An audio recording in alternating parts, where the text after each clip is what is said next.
Welcome to Our Drummers Musicians. Recorded on a cozy couch in Brunswick, join us as we explore what it truly means to be a musician and speak to the diverse talents that make music in our city. I'm your host, Luke Singleton. Today we're joined by Rod Wilson, a seasoned drummer and percussionist with over 45 years of professional experience. Best known for his work with the band Sons of Korah, Rod has played with them for 20 years, performing in 1,000 concerts across 9 countries and recording 10 albums. Rod's extensive musical career includes recording and touring with numerous local and international artists, contributing to over 100 albums and producing several records. In 2003, he toured Asia with the world's #1 ABBA tribute show, Bjorn Again, and even played drums at Russell Crowe's wedding. Rod graduated from the VCA in 1984, having studied with renowned instructors David Jones, Ron Sandilands, and Barry Quinn. He has also played in worship bands for over 40 years and has conducted clinics on how to play in a worship environment and what it means to serve others as a musician. Join us as we explore Rod's journey with music, his vast array of musical experiences, and his passion for the history of drums. We want to take a moment to acknowledge the Wurundjeri Woiwurrung people of the Kulin Nation as the traditional custodians of the land on which this podcast was recorded. We pay our respects to their elders past and present.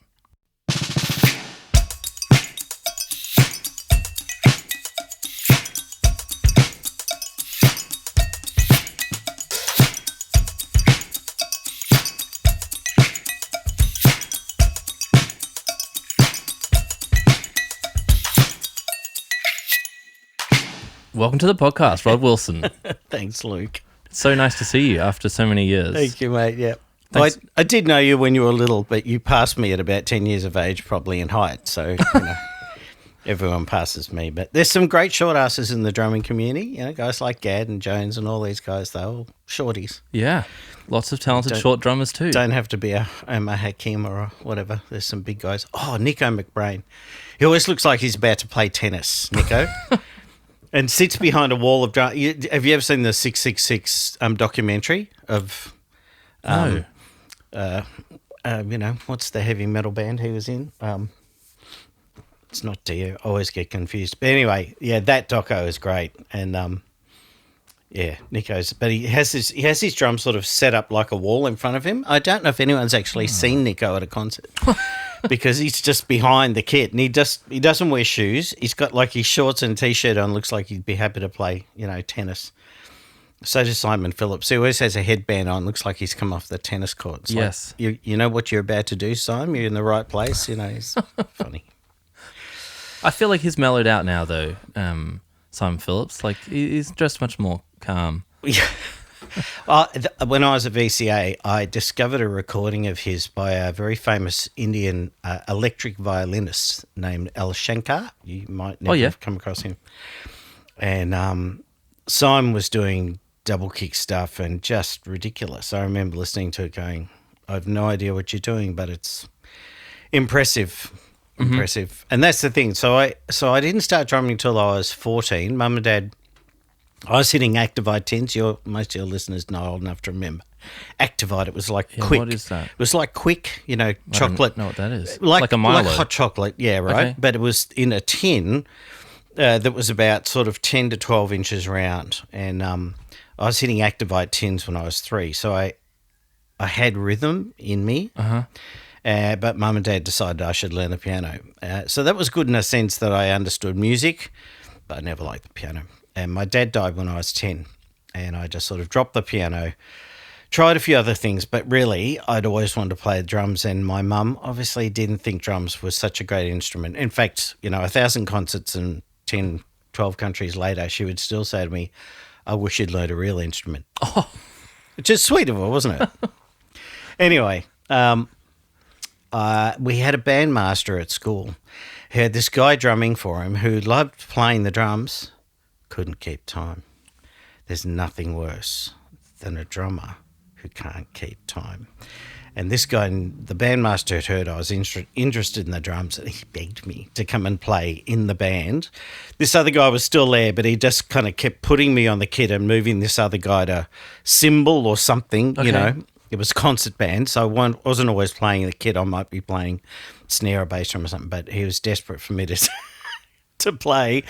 So he could keep the band in time because this other guy was just running it off a cliff, right? He'd speed up, he'd slow down, So you had really good time at a young age. Well, I had time. At least I had some understanding of time.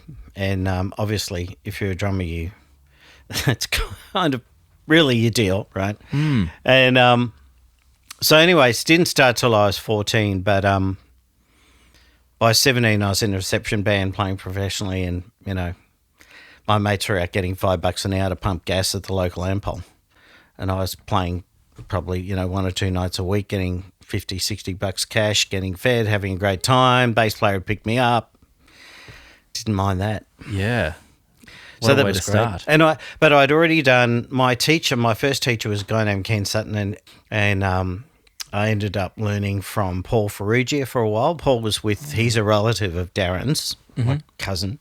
But Paul had been in the police band for a long time. Right. They'd come to school and played and stuff. But he was good, just, started to run me through rudiments and stuff like that. So, but I did some marching band as well. It's like I would take any opportunity I had to play. I would take in, there was Flinders Youth and Citizens Band, so I played in that, and we would I remember having to load up with the snare drum and march down Main Street, Sorrento with the band. That's when you learn why there is traditional grip. So I did a bit of that. Played in just the local community band and stuff, and then doing reception work. Of course, you're just playing for people to dance, have a good time, so keep a good beat. You're not there for your fills. You're there because you're keeping time. Mm-hmm. And that's really probably the first lesson you have to learn as a drummer is you're not there for your fills. You're there to keep time. And then I was fortunate enough to go to VCA, which was audition only back then. So this was only the second year it had been going. I would have been there the first year, but I took a year off. After year 11, went round Australia with my brother. Mm-hmm. And so I ended up doing year 12 a year later. But I went through school with Locke Davidson, who's done lots of, So he was first year VCA with Rob Burke, Steve Hadley, all these amazing musos. And then I ended up being second year. And that was great. So, now you're studying jazz and, you're being elevated. Your playing's elevated to another level. Had you done any jazz playing beforehand? Only a little bit. My exposure to jazz had been mostly the Daley Wilson Big Band. I loved Warren Daley. And back in those days, there wasn't really a lot of jazz bands around in Australia. There was probably, trad jazz, like Dutch Tilders, things like that. But Daley Wilson, Warren Daley had actually done a stretch with Woody Herman, I think, in the States. So he was a very well-trained drummer, could read, could keep, fantastic, perfect time. And he and Ed Wilson, he's Ed Wilson, they'd done a lot of stuff together. So they had the best, really some of the best players in Australia in that band. And then they had singers come through who they would showcase, like Kerry Bedell and Ricky May and, all these fantastic artists. So when I went to VCA, I think I'd already seen David Jones play with Pyramid because Locke Davidson invited me to go and see them at the Prince of Wales. And I remember looking at David play the drums and go, I got no idea what he's doing. Whatever it is amazing. And I'd seen him play once before, not knowing I'd seen him once before because I saw him play with John Farnham. When John reinvented himself from singing Sadie, he put a band together with Tommy Emmanuel on guitar, Barry Sullivan on bass, David Jones and Sam McNally from Sydney. Like kick-ass band. 4 of the best musicians and 2 of the finest singers in the world. And they did support for Stevie Wonder. So Stevie's come out and I'm like, well, I'm going to go and see Stevie Wonder. But these guys did support. And David is doing this really high sticking. He's all over the kit like a rash. I'm like, who is this guy? Like his drumming was just extraordinary. And this is just in a rock setting, But then I saw him play with Pyramid and I'm like, okay, I think I should just break my drumsticks, burn my drums and go and become a panel beater. Because if that's drumming, I will never do it. Wow. Like most guys really only know Virgil, which is like being run over by the 540 from Flinders Street, right? That's how you encounter Virgil. You're run over by him. That's what power drumming is. Anyway, so I learned really when we were at VCA, you either learn from Virgil or you learn from David. Now I wanted to learn from Graham Morgan. And Graham Morgan had been the drum seat for years with Don Lane Show, many other TV shows. Extraordinary drummer, much more sort of a traditional jazz drummer. There are stories about Graham, like his mum, when he was growing up, his mum would come in at night, pull the blankets back, take the torch off him and the drum practice pad and his drumsticks and say, Graham, shut up and go to sleep. Right? 2 a.m. in the morning, the kid's under his bed sheets practicing. That's how fanatical Graham was to get to the level he was where he could do quite amazing drumming.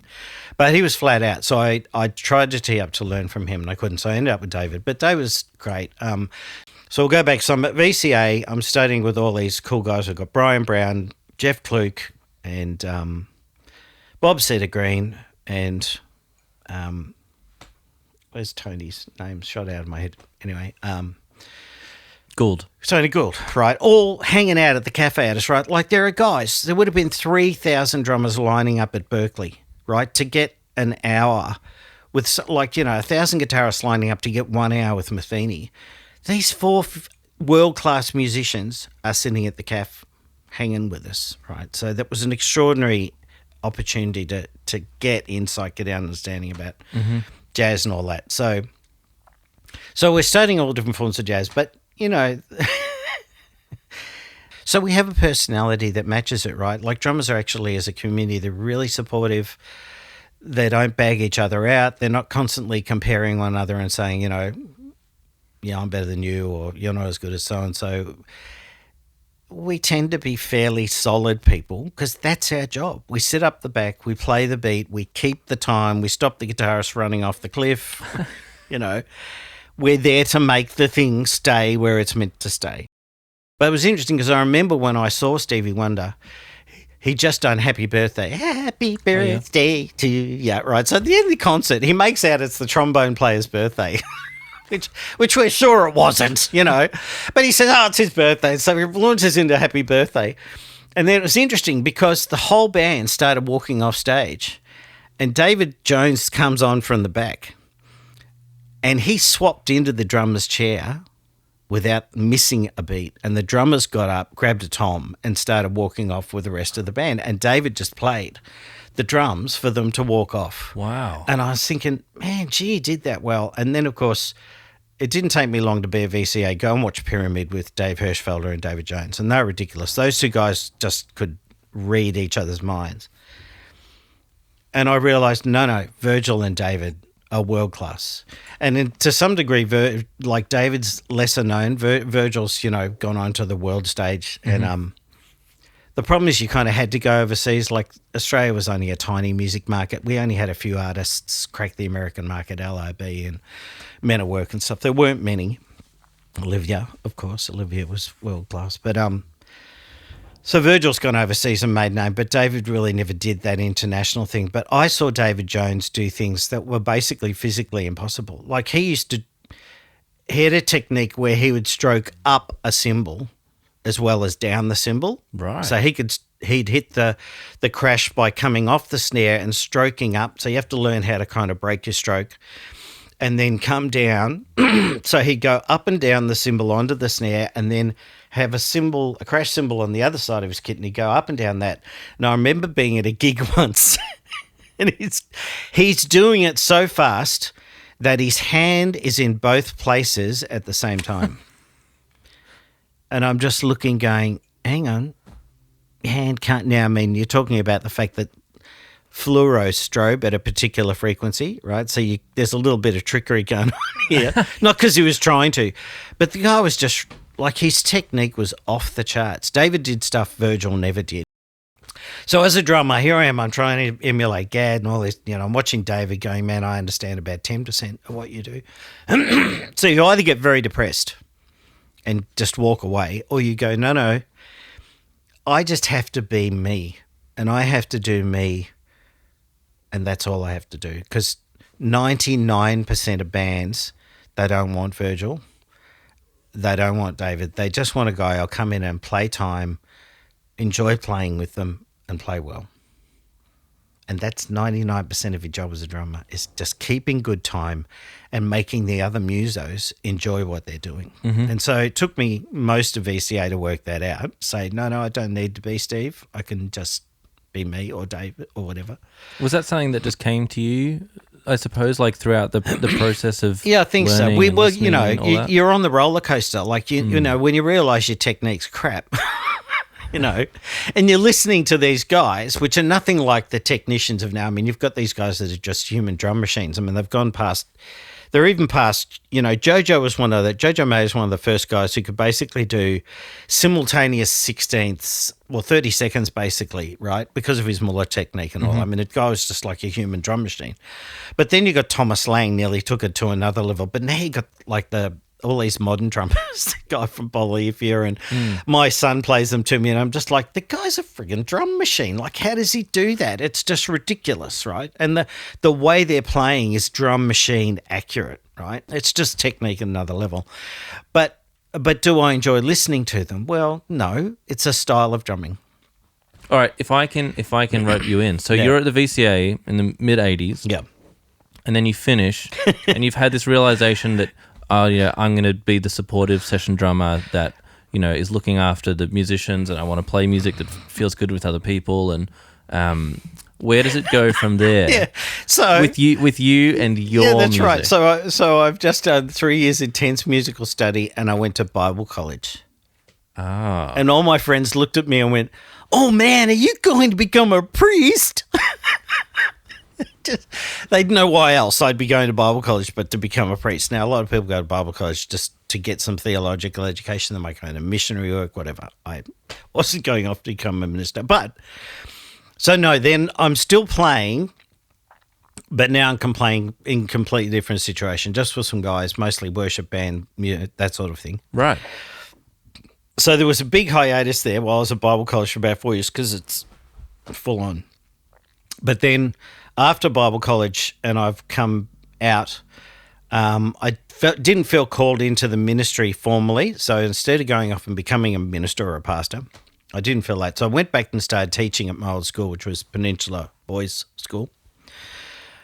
Teaching drums? Teaching drums. And I'd really been teaching already since 82. I was teaching drums even in 82 while I was at VCA.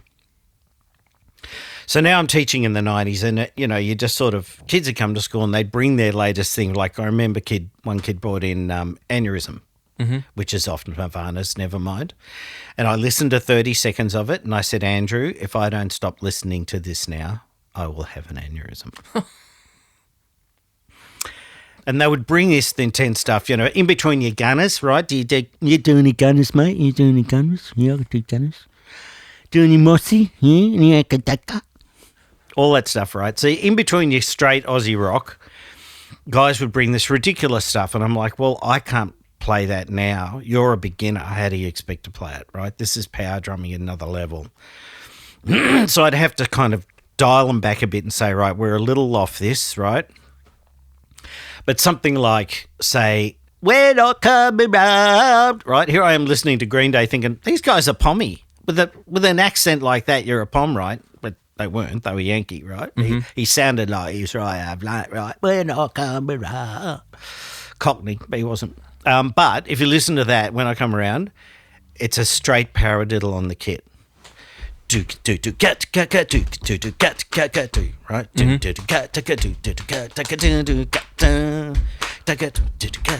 I'm going, that's a paradiddle. They're like, oh, okay. Because I could never get my students to learn their rudiments, right? They don't want to practice paradiddles. Why? Because it's boring. But I'm like, if you don't practice your paradiddles, you can't do what you're listening to. Beginning of Two Princes, Aaron Coombs, what was their name? Who did Two Princes? You know, I don't know this. If you want to love me, baby, then go around. Now, They Pocket Full of Kryptonite was the album, right? Mm-hmm. Aaron Coombs, fantastic drummer. He starts out with 5-stroke, double-stroke, accented semiquavers. Right. It's just straight out of a rudimental manual. Right? That's 5-stroke, 6-stroke, accented semiquavers. right? And they're wanting to do these things because listening to them and go, well, you better start learning your rudiments because you can't do this stuff until you actually understand what you're doing. And that was interesting because so if I've grown up listening to Gad, but I didn't understand a lot of the rudiments, then I didn't understand what he was doing. Because I didn't pick that's a 5-stroke, that's a 6-stroke, right? Mm-hmm. That's a 7-stroke, that's a 9. Everyone's like, so what? Why do I need to know 5, 6, 7, 9, 11, right? Why would I want to know all these different roles? Well, I was playing orchestral work in the band, in the orchestra, right? And so in between the boring 95 bar tacit, yes, right? Ting, 85 bars, boom, 75 bars, crash, right?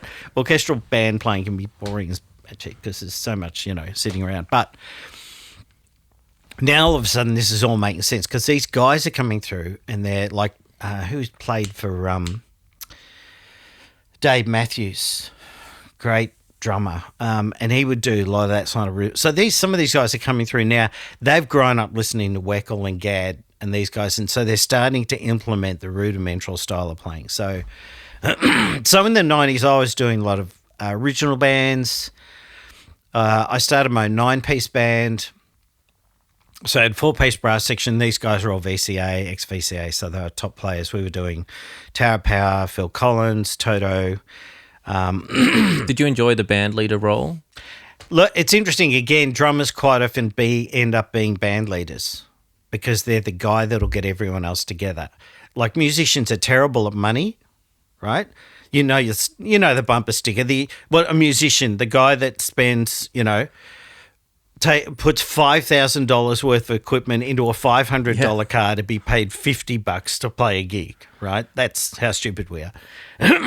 So musicians are terrible at money, terrible at organising themselves. Oh, we put the dog to sleep. That's good. Terrible at organising themselves, right? So again, it takes somebody with a personality that says, I can talk to these guys. I can get them all in the building at the same time. Supposedly at the same time, right? I mean, even Matt from Sons of Korah, he would tell us to be there an hour before because he knew that's a sort of rough. If he wants us there at 12, tell us to be there at 11. Odds are we'll get there, between 11:30 and 12. So no, drummers quite often are the guy that gets everyone together because they've got the personality, just cool, can just manage everyone. So the 9-piece, I love that. We were doing some fantastic stuff, playing down on the Kilkenny, and we started at like 10 people a night and got to about 200, which was great. And then people started getting married. That'll bury a band. Have your lead singer get married. That's a great way to bury a band. Mm. Anyway, loved that for a couple of years playing all this really high-end sort of West Coast funk stuff. And then so I did a year tour with BA. So John Tyrrell, who started Bjorn Again, with another guy, they went to the UK, of course, and went really big, played the Albert Hall and everything. John decided to come back and start up the Australian version again, and we did. My friend Ash Reeder, who's still in Bjorn Again, he got the job as Benny. And they'd obviously got some drummer to come down, but maybe he was a jazz drummer, so he just wasn't keeping steady time, right? And Ash got on the phone. He said, "Get down here now. This guy needs a drummer to audition for Bjorn Again." He was interested. I'm like, "Mate, I'm there. Where are you?" So I went down. You just got to play really solid for ABBA, right? Just really interesting, solid drum parts. So that was great. So we toured all over Asia. We did this ridiculous gig in Saigon, Ho Chi Minh City. There's a guy over there who owns a Wet and Wild Park, an Australian, and once a year he shuts the whole place down, gets all his friends in, 6,000 cans of Foster's, and he flew us out. Wow. Put us up in a 5-star hotel for a whole week just to do one night, right? Oh. That Saturday night was his night. He just got all his expat friends in and their wives, and they have this big gig in Ho Chi Minh. That was crazy. But we were doing a tour in New Zealand. We'd done top to bottom, and we were at New Plymouth, which is a bit like the Bowl. It's a big natural auditorium, so there was probably, 3,000 or 4,000 people. And Russell wanted to sneak us in for Danielle. So Russell Crowe's decided he wants us to be the surprise because Danielle was a big ABBA fan, right? Okay. So he has decided he will sneak us in to the wedding, not the actual wedding of them, but where his farm is, right? And Jack Thompson's over the back fence, right? So he has to fly us in a private jet in the middle of the night. This is like some Hollywood scene, right? We're in a private jet flying back from New Plymouth to Auckland. So he can then fly us back to Sydney and then up to Coffs. He secrets away us in a bus, right? We're all at dark glasses. We get on this bus. He gets us away to the hotel, and then we go up and we set up and we get sound checked and everything before he and Danielle get back to the farm. It's a 14-foot sat dish at the bottom of his driveway, beaming this all back to Hollywood, right? I spent 3 hours in the afternoon chatting with Jack Thompson because Jack lives across the back fence. Jack's telling stories. You know what Jack's like. So that's great. And then 11 o'clock at night, we come out as the surprise for Danielle. Wow. It was kind of surreal. You know, Governor of California's there, Warnie's there. It was surreal. When you have that much money, it's, you know. So that was cool. There's a famous story about Billy Thorpe doing a gig once, right? And the front of house guys were setting up the front of house, but Lee Sklar was doing bass for Billy Thorpe at the time, world famous Lee Sklar. Yeah. And he walks into the venue and looks at the front of house and goes, guys, that's not the front of house. That's my bass rig. Because Billy Thorpe was playing so loud, there was a whole section of the music community wouldn't play for Billy Thorpe. They were all going deaf at his gigs. But Lee's rig was so big, they thought it was the front of house. That's hilarious. Anyway, so yeah, we did that. And then that finished. And I started with Sons of Korah. And look, Sons of Korah is a different gig. For your listeners who are listening, it's unique. It's the only band of its kind in the world because we do the Old Testament Psalms to music. So we're doing 3,000-year-old songs. Not the actual music, but that's what psalm means. Psalm means song. Mm-hmm. So if they pretty much open their Bible in the middle, it'll open up to the Psalms. And the idea behind it when Matt and Rod Gear started this was to bring the Psalms to life. So we're not writing it for congregational singing. There's a difference between writing worship songs where you're focusing on how people are going to sing this, how they're going to engage with it. Melodic construction. I mean, if you look at some of the old hymns, man, they are complicated, right? Some of the old hymns, they're hard to sing because these guys weren't writing. It's famous that guys like Charles Wesley and his brother John Wesley, right? Chuck Wesley's very famous hymn writer. He was using quite often common bar songs of the day, right? Because when they wanted to sing these songs, they wanted people to sing to melodies they were familiar with because, you know, this was kind of new for them. A bit like trying to write worship song to I should be so lucky, I should be, right? I mean, that's kind of how horrific it sounds, right? But the Psalms are different. So what Matt and Rod would do is they wanted to write music that would basically bring the Psalm to life. So if the Psalm's angry, we're angrier. If it's sad, we're sadder. So the music is not being written with any intention other than to bring the text to life. Right. It's not for congregational singing. So in that sense, it's very different. And the music must serve the text. Matt wouldn't just come up with this tune and then go, what psalm can I chuck to this? Okay. It had to be that the music must serve the text that we are focusing on. In fact, he'd recorded Psalm 139, which is a beautiful psalm. Talks about, I knew you in your mother's womb. I knew you before you were born. Beautiful psalm of connection. He'd recorded it 4 times, wouldn't put it on an album. He just said, this is not doing what it needs to do for this psalm. Paid to record it 4 times, wouldn't do it. And then I've changed the drum part and Spike changed something and he goes, okay, that's working. That's working now. So Sons of Korah is really unusual in that our music is like a journey. We have to take you on a journey. They're not just little disconnected songs, but we generally take you on a journey through where the psalmist quite often starts. So King David, who wrote many of the psalms, quite often would start off in a very desperate and sad place. But then he'd remember God's goodness to him, and by the end of the psalm, he's actually praising God and in a really happy place, but nothing's changed in his circumstances. It's not like all of a sudden God's won the battle. He's still hiding in a cave from the other King Saul who's trying to kill him, right? But he's got a hold of God. He starts just saying exactly what he feels. And he says things that most Christians would never say, like, God, you never listen to me. You don't answer my prayers. You obviously don't love me anymore. You've deserted me. You've abandoned me. Like, he just says what he feels. That's where he starts. But then as he would go on this journey of what he's feeling, he would find his way to connection with God. And then when he got a hold of God, he realised he didn't have to worry about anything because God's there for him, even against the 10,000 people trying to kill him. That's what he would do. So then when we do music to them, they have to become concertos because he keeps changing what he's feeling, right? So when you start, you're in the minor key, right?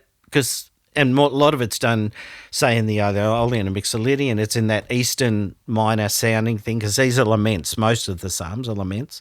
So you're starting in a really sad spot, but by the end of it, it's now in a happy place. So we would sometimes split the psalm into 5 movements. Right. Basically. So if you look at a Sons of Korah album, sometimes it says Psalm 88, A, B, C, D, and E. Okay. Because we're changing the music to follow where the psalmist is going. You can't start a lament and then just play a lament through the whole thing because it's changing. So how much creative control do you have over the different drums and percussion parts that you bring to each piece? Yeah, that's my call. Yeah. Yep. And so a lot of the time, I produce albums for other people. I've said to them, for crying out loud, do not put drums on this song. Right? Because it's not going to help the song. If I want to produce somebody's album and I want it to sound the best I can, then it's not about whether I sound good. It's about whether they sound good. And I produced a couple of albums for a really famous, beautiful worship writer named Nikki Chiswell. And a couple, I said, Nikki, for crying out loud, just you and your guitar. This is how this will sound best. Or we'll put a little bit of percussion or maybe just some beltry or something. And the same thing goes for Sons. If my drums or percussion is not adding to what's going on in the text, then shut up. But then sometimes, like, there's a lot of military imagery within the Psalms, like David was a soldier. And so some of them are literally battle psalms. Now we're doing 40 to 50 tracks of drums and percussion. We are layering multiple drum parts, multiple snare parts, multiple percussion parts. I'm playing rubbish bins. I'm playing like anything I can get my hands on. I'm doing 3 and 4 different snare parts, and then we're doing them like right and left. So there was no rules. With Sons of Korah, there is no rule. And Matt loves Hans Zimmer. Oh, yes. So occasionally he would just say Zimmer it. And if we Zimmer it, then it's gone ballistic. And I listen to it sometimes and I'm like, well, there sure is a lot of drums and percussion in that. But Matt was happy. Like, that's where it had to go. It had to go to full on, like, military crazy land. So do you enjoy that like, okay, well, this one we're diving into, I'm going to bring out all the military snare drums. We're going to like a concert bass drum and, all of these layers. And okay, next song is completely different. And I'm going to bring out some like real ethereal shapes and some congas. Congas are really good. I do a lot of congas with Sons of Korah because congas can talk at the same level as vocals. What do you mean by that? So, well, a conga can even sound like you're talking. So unless you're absolutely hammering them, I mean, the professional guys tend to hit really hard. They have sausage fingers. All their quick split open because they hit so hard. But I could give rhythmic support to Matt playing the conga and be softer than his vocal. So that's the problem with drums, of course. And if you look at the history of drumming, it's why brushes came around, because when jazz drums were around, you didn't have amplification for a lot of these other instruments. So the drums were always too loud. And so they originally started with fly swatters. I'm not kidding you. Okay. And then it came to brushes. And so the drummer's now playing all his rudiments and stuff, but he's at like a third of the volume or even less, which meant he wasn't drowning out everybody else. So especially with Sons of Korah, if we want to make sure the vocals are getting their due attention, then I needed to learn how to come in, set a rhythmic landscape for Matt, but stay under vocal volume literally. And that's congas, bongos, stuff like that, perfect for that. Mm-hmm. So So, yeah, with Sons of Korah, it's great. All my orchestral training, all my drum and percussion training has been perfect for it because I can just make up a part, and quite often the part is very, very specific. It's like I'm going to do just this part here and then it'll stop at that bit and then we'll change and go to this. It's, got to be very... And I do it exactly the same live. I'm not Neil Peart.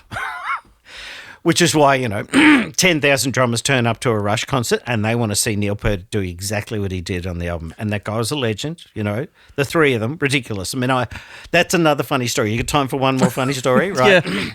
I'm in a record shop in Mornington. It would have been late 70s. And What About Me just came out, right? Mm-hmm. What about me?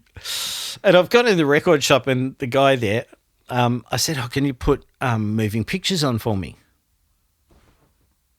He didn't put What About Me on. He put moving pictures. I have no idea how he had the album. Like, imports in Australia in the late 80s hardly existed, right? Wow. He's put on Moving Pictures by Rush.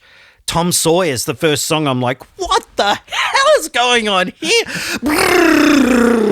4-bar drum fills, 20 toms. I'm like, what the hell is this? That changed my whole drumming direction.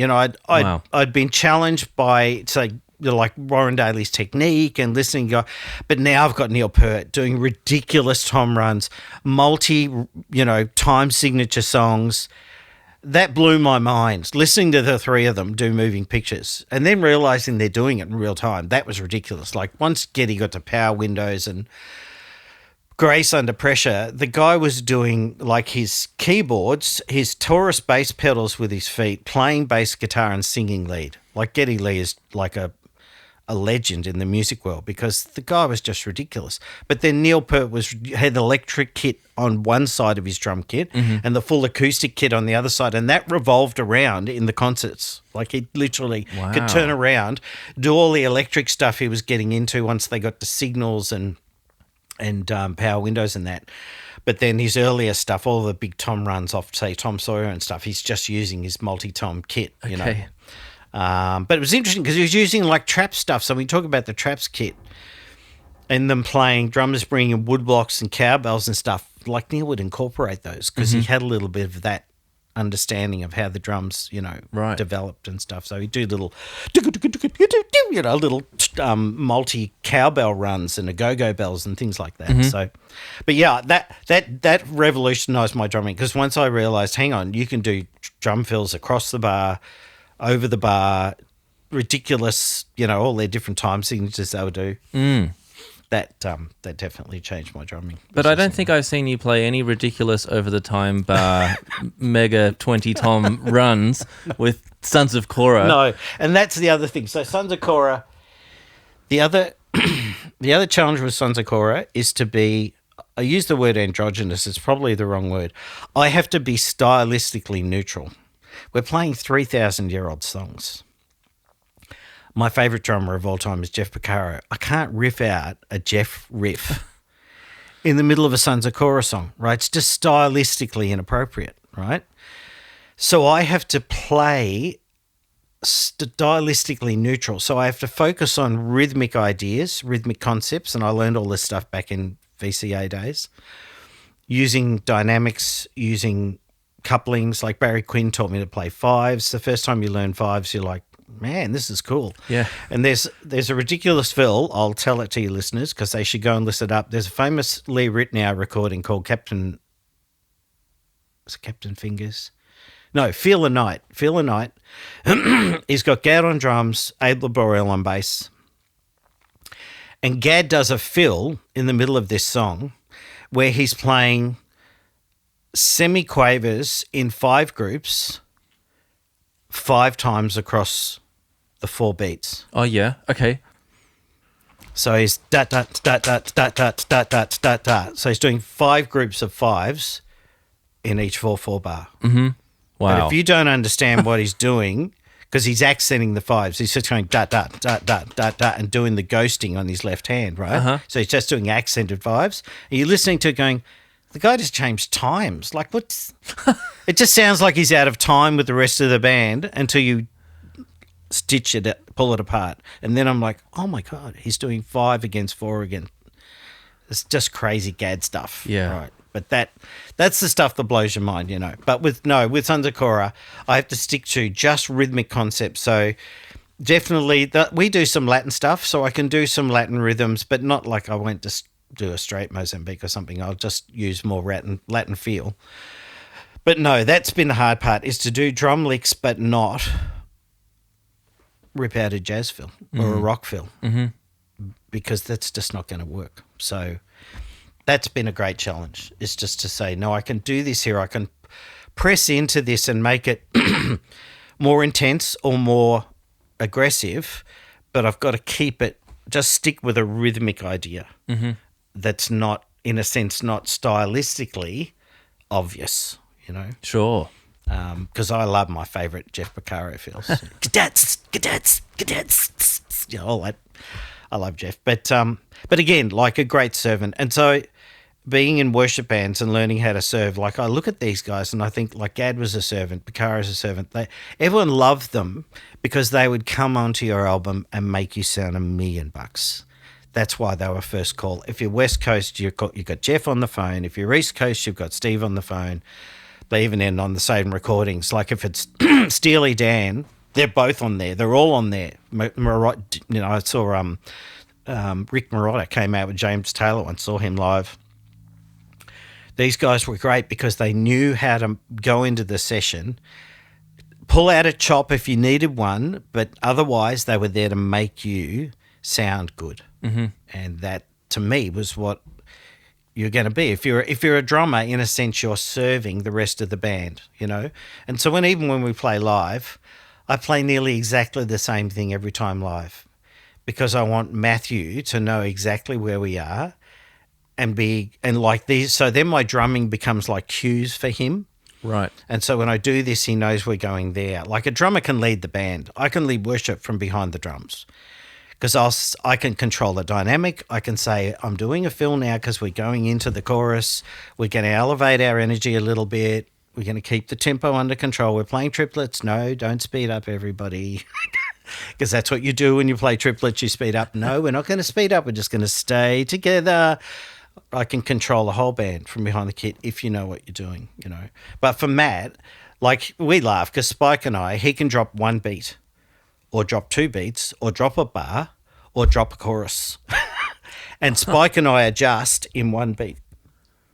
We're so used to working with Matt that if he drops a bar, no one would know. If he drops a beat, we just do the 3/4 bar, no one would know. Right. Because we're there to support him, not to argue with him or make him look stupid in front of people. Yep. We just adjust. We'll look at each other. We'll just go, I just skipped that verse, whatever. Yeah. He doesn't want that verse today, Or we didn't need that bar. We didn't need that beat, We're there. I'm there to serve Matt. And so my focus is on making him, and this should be worship band. Like when you're playing in a worship band, the idea is that you're not there to look good. You're there in a sense that the tech team serves the musicians serve the singers, and the singers are there to serve the congregation, and that's the way it should work. So the band is there to make the singers feel absolutely rock solid. We know exactly where we're going. How many times have we played in a worship band? No one wrote down the song structure. Verse, chorus, verse, chorus, chorus, verse, chorus, bridge, chorus, chorus, tag. Takes 10 seconds to write it down. Did anyone write it down? No. Get to the end of the second chorus, get to the end of the second verse, do 1 chorus, go into the bridge, half the band's in the bridge, half remember this first, the second double, the double chorus. Yeah. It would take them 10 seconds to write it down. It's not rocket science. It's what you're there to do. Don't screw that up, right? And so that simple stuff, just knowing what we're doing, then the singers feel confident. They're making the congregation, they're drawing the congregation, and they're doing all that. They're not hanging crap on the band.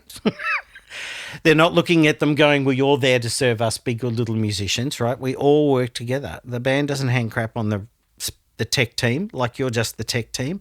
We all are there to serve one another, and it only works if we all serve one another. You need the tech team to make you sound good, or they'll make you sound crap. And the singers need the band, or the band's not going to help them, And the band need the singers because they're the ones drive, they're taking this. So we all work together. We have to have a servant mindset. We're here to serve one another. And so that's come out of, a lot of that's come out of playing worship, but also with Sons, like we're there to. Yeah, so you drew the distinction with Sons of Korah about it not being, congregational music. But do you put the Sons of Korah still in the category of, religious worship music? Yeah. It is because people, the significance of Sons of Korah is that these songs are, they're 3,000 years old and they still tell you exactly what you're feeling. No, so I'm focusing on making the thing work, working with Matt. He might be in a not necessarily staying in time mode because he's focusing on the emotion of these psalms. So the emotion's intense. When we get letters from people, saying, lost our 5-year-old son in an accident, didn't go to church for 2 years, just listen to your music. You're the only one saying what we feel. You're the only one who's willing to go through the grief with us. Because worship music's happy. The first time I played my mum a Sons of Korah album, she's like, I don't like all the sad music. She was used to worship music. She liked happy music, right? She's like, most of this is lamenting. What do I want to listen to this for? She wasn't in a sad place, right? But lose your 5-year-old son, you're not going to be in a great place, right? So there are only two types of Sons of Korah supporters. The people who think we're a curry house, Sons of Korah, down the road. We had curry at your place the other night. Or they'll drive 14 hours from Texas to the Midwest to hear us play. One couple drove 6 hours from Minneapolis, put $1,000 in our hands, said, thank you so much for your music, drive home. One lady flew from Philly on the East Coast to Kansas City in the wheelchair with the oxygen tank to tell us how much of music had meant to her during a cancer journey. Wow. Like people, because these songs are the hardest, darkest places that people can go in their heart.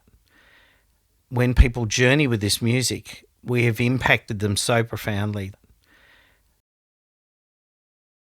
Well, I wanted to ask about tracks in the modern era and how that fits in with all of your, multiple percussion parts on a Sons of Korah track. Yeah. Are they going to come into play or only live percussion? No, so if it's recorded, we're not doing rush. we're not reproducing live what I did on album. So on the album, we will create whatever soundscape because we're multi-track vocals, we're multi-track anything. Yep. But you won't ever add like a percussion track to, supplement using all of your limbs and having, an orchestral snare drum part, added on. Oh, live? Yeah. No, we don't do backing tracks live. Well, that's not true. We've only just started doing backing tracks live. We're about to do our 30th anniversary concert next in July, and we've got an 8-piece string section. So we've got to play to click, and we've got some string parts as well.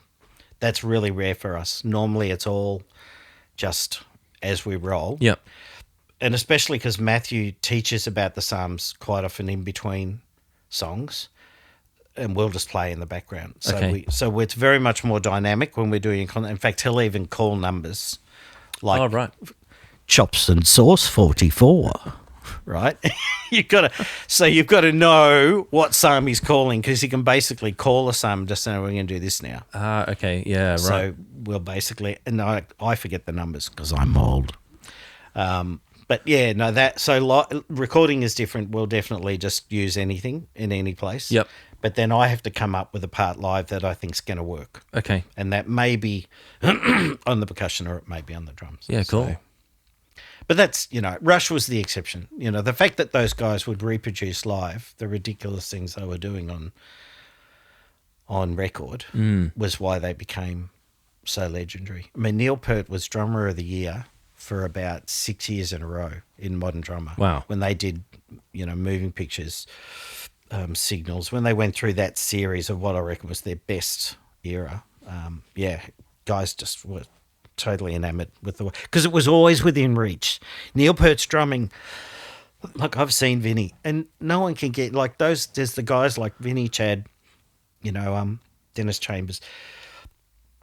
there are guys that you would never get near because they're the top 0.00001%. Their technique is just way ahead of everyone else. What Neil was doing on the Rush albums was semi-quaver fills that the average drummer could try and rip off. You'd never do them as good as Neil, but they were attainable if you worked at it. You know, even with the odd time signatures, the average drummer, if they worked on it, could kind of get, you know, play it. And so that's why drummers loved his playing so much, because he would push into places that a normal rock drummer wouldn't do. You know, if you just Phil, you know, Phil just played that Akadaka for like 20 years, 30 years.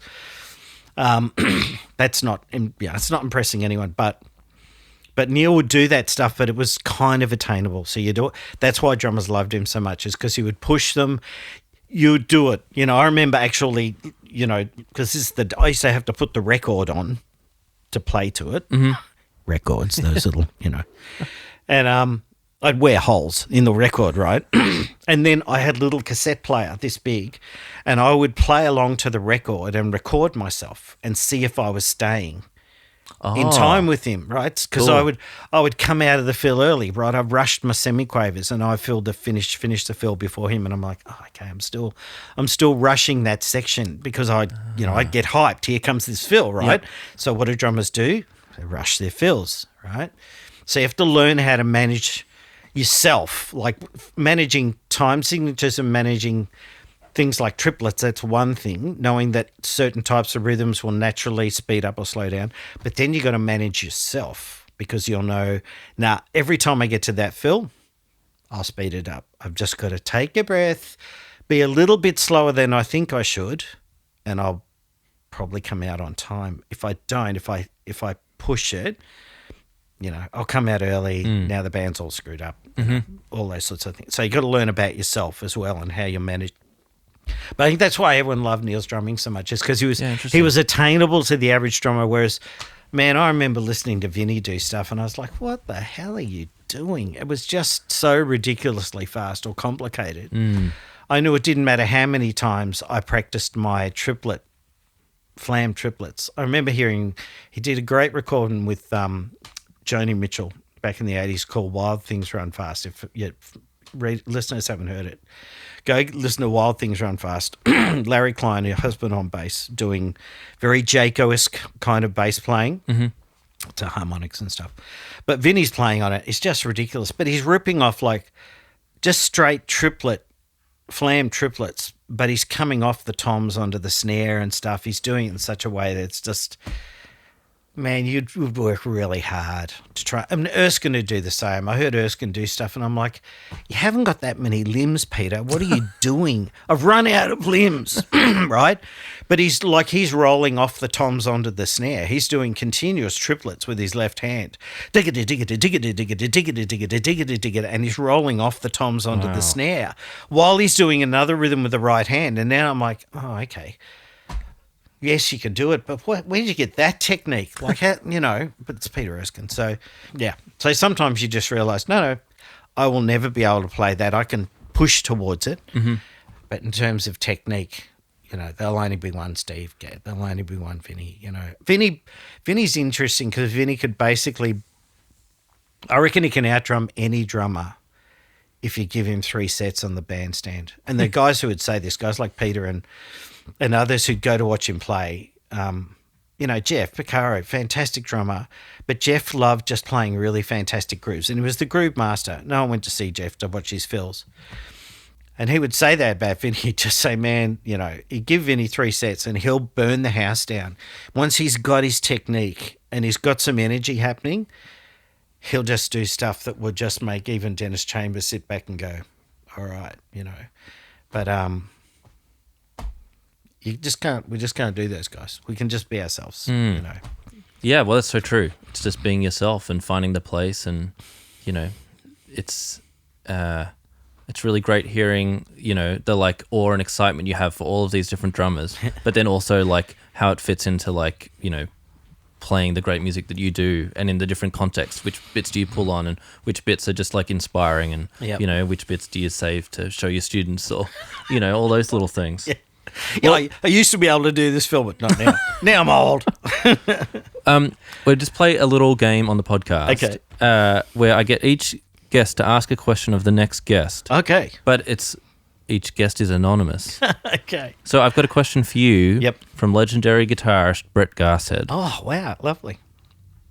How would you go about describing to a non-musician what it feels like to be so passionately involved with playing music and what it's brought to your life and why they should try and get involved in it too?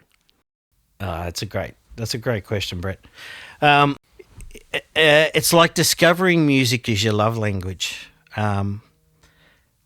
Not everyone understands music. So like for some people, sport is just a part of their life. And if they didn't have their footy or they didn't have whatever, they'd rather be shot, taken out the back and shot. So once you discover music is like a part of who you are, and it's something that not just brings you joy, but you bring joy to others as you do it, right? So people say, I love listening to you, or I love the way you do something right. That's obviously going to encourage you. If you were playing and people just made rather painful faces, right? You might realize pretty soon, we see this in in auditions, of Idol or whatever it is, when the judges are sitting there and they're in pain. It's like, I don't know who told you can sing, but they're lying, okay? They're just a family friend, okay? Stop singing. Stop. Now. Stop. It's hurting my ears. Stop. If Simon was there, he'd be like, oh, please stop. Shut up. But no, that's right. What Brett is saying is it's like it's such a thing that and it's passion, of course. Like musicians archetypally tend to be very passionate people, right? Because music elicits passion. And if you're a good musician, that passion for music, is both the good and the bad part of it. It's like comedians, most of them bipolar is the designated way we call it these days. They used to be manic depressive. Famous comedians like Tony Hancock, Floyd Milligan, whatever. The grandfathers of, Python and all that. It was the fact that they were manic depressives is why they came up with their comedy. Their comedy came out of the dark places that they'd been. And so, many musicians are kind of tortured artists, aren't they? And the hardest thing is to kind of keep that under control, is to manage to use your passion, but use it in a really positive way, not drag everybody into your torture.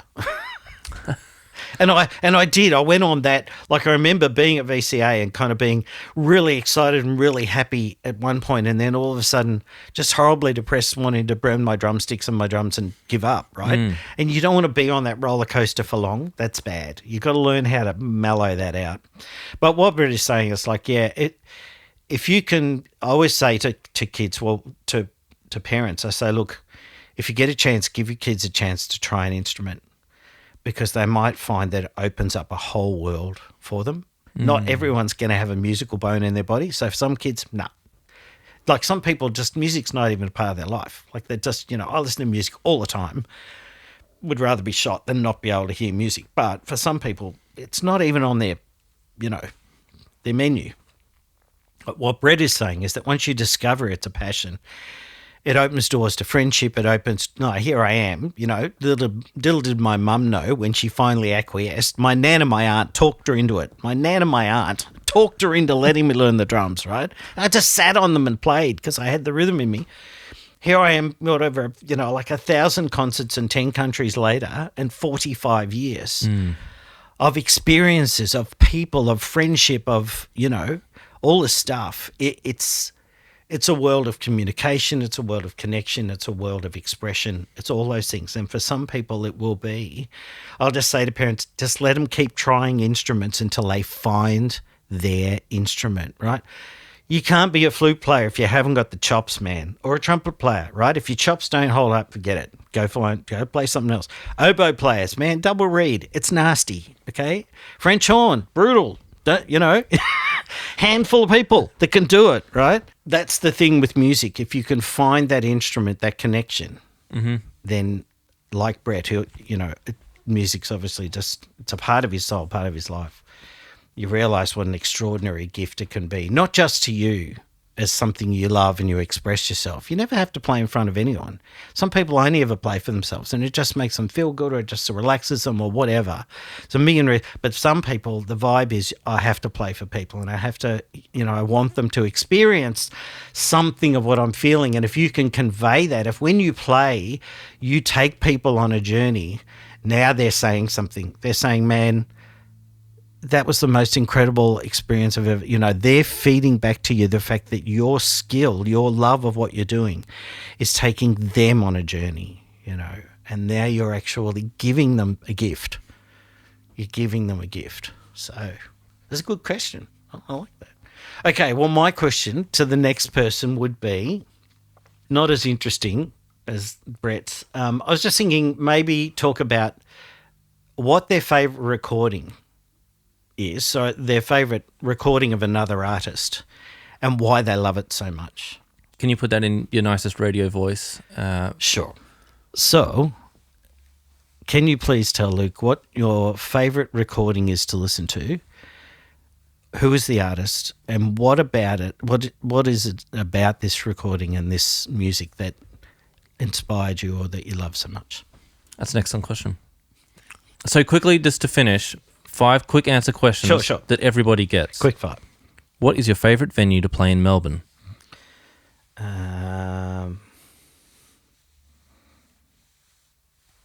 Stairway Church. What is your dream venue to play at? Oh, crap. I don't know. Albert Hall. What is your... Royal Albert Hall in London. Yeah, not Albert's Hall. Not Royal Albert Hall. What is your coffee order? Half-strength latte with tea. What's your favourite place to get food after a gig in Melbourne? Oh, it used to be Lygon Street when I was gigging till 3 a.m. Mm-hmm. Yeah. And finally, what is one piece of advice that you'd give to your younger self? Learn to manage money. Good advice, applicable probably to all. Learn to manage your money because no one else will do it for you. And yeah. The practical lives of a musician. You can end up very poor. So, Rod, if anyone wants to check out, your music, see Sons of Korah play, get in contact with you to play drums on their record or something, what's the best way for them to get in contact with just you? through sonsofkorah.com. You can contact us through that, manager or whatever. And yeah, we'd love to see people come to Sons of Korah concerts. It's a different experience, I guarantee them. It's a different Sounds kind of unique. musical experience. So, Well, I guess it's not. I've seen it, so it is unique. But it's special it's to a hear journey. about it. So It's a journey, yeah. thanks for walking us all through it. Thanks, Luke. No worries. Thanks for joining us on Our Drummers Musicians. I hope you enjoyed diving into the world of another musician as much as I did. Help us grow by leaving a review and sharing the podcast with your friends, family, favourite artist, or anyone else who might enjoy it. For more info and updates, visit ourdrummersmusicians.com. See you next time.